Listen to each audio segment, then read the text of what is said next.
नमस्कार दोस्तों, आज हम समझते हैं कि employee provident fund and miscellaneous provision act 1952 में जो कंट्रीब्यूशन निकाला जाता है for the purpose of PF, pension या इंश्योरेंस, वो एम्प्लॉयर और एम्प्लॉय की जेब से कितना जाता है। ठीक है, इसको हम समझते हैं।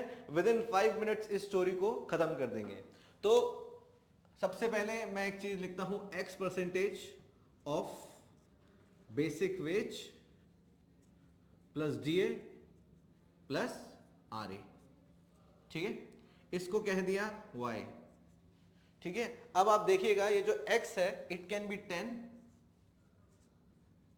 और इट कैन बी 12। ठीक है, दो केसेस बनते हैं। पहले हम बात करते हैं प्रोविडेंट फंड की। तो जब मैं प्रोविडेंट फंड निकालता हूं उस केस में जो कंट्रीब्यूशन जाता है मंथली वेज का या फिर वाई का, वो कितना जाता है? एम्प्लॉयर की तरफ से जाता है पहली बात तो, और एम्प्लॉय की तरफ से जाता है। ठीक है, तो जब मैं 10% टोटल कंट्रीब्यूशन दे रहा हूं उस केस में क्या होता है, एम्प्लॉय की जेब से जाता है 10% ऑफ वाई। ठीक है, हर महीने जाएगा वाई। अब मंथली वेज, वाई अब मंथली वेज नहीं रह जाएगा, वाई क्या हो जाएगा, basic wage plus DA plus R A. ठीक है, तो 10% ऑफ वाई इसका गया। एम्प्लॉयर की जेब से कितना जाएगा, तो एम्प्लॉयर की जेब से सबसे पहले 10% लिया जाएगा और उस 10% का 1.33% कहां डाल दिया जाएगा, पीएफ में डाल दिया जाएगा। ठीक है, 1.33% पीएफ में डाल दिया जाएगा। और यही जो 10% है उस केस में, यहीं पर अगर ये केस 12% हो गया तब जो एम्प्लॉय है उसकी जेब से कितना जाएगा, एम्प्लॉय की जेब से जाएगा 12% ऑफ पी वाई, और एम्प्लॉयर की जेब से कितना जाएगा, सॉरी दिस इज 1.67%। तो ये 1.67 है, 1.33 नहीं है, ये है आपका 3.67% ऑफ वाई। ठीक है, ये हो गया प्रोविडेंट फंड। अब अगली कहानी आती है पेंशन की। तो पेंशन की कहानी में मैं यहां लिख देता हूं,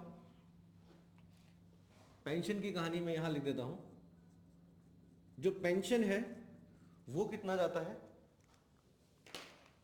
सो दिस पेंशन इज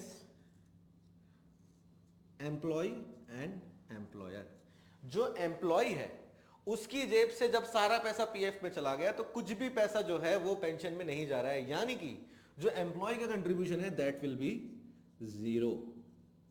और एम्प्लॉयर का कंट्रीब्यूशन क्या हो गया, मैंने टोटल 10 लिया था, 1.67 यहां भेज दिया, 3.67 यहां भेज दिया, तो बचा हुआ 8.33 मैंने डाल दिया पेंशन में। ठीक है, तो दोनों ही केसेस में चाहे 10 हो चाहे 12 हो, ये केस क्लियर हो जाएगा। अब एक तीसरा फंड भी होता है दैट इज इंश्योरेंस फंड। ठीक है, इंश्योरेंस फंड में क्या होता है, जो पैसा जाता है सबसे पहली बात वो एडिशनल जाता है, वो इसमें से नहीं जाएगा। ठीक है, और इसको भी हम सेम तरीके से समझते हैं यहां पे।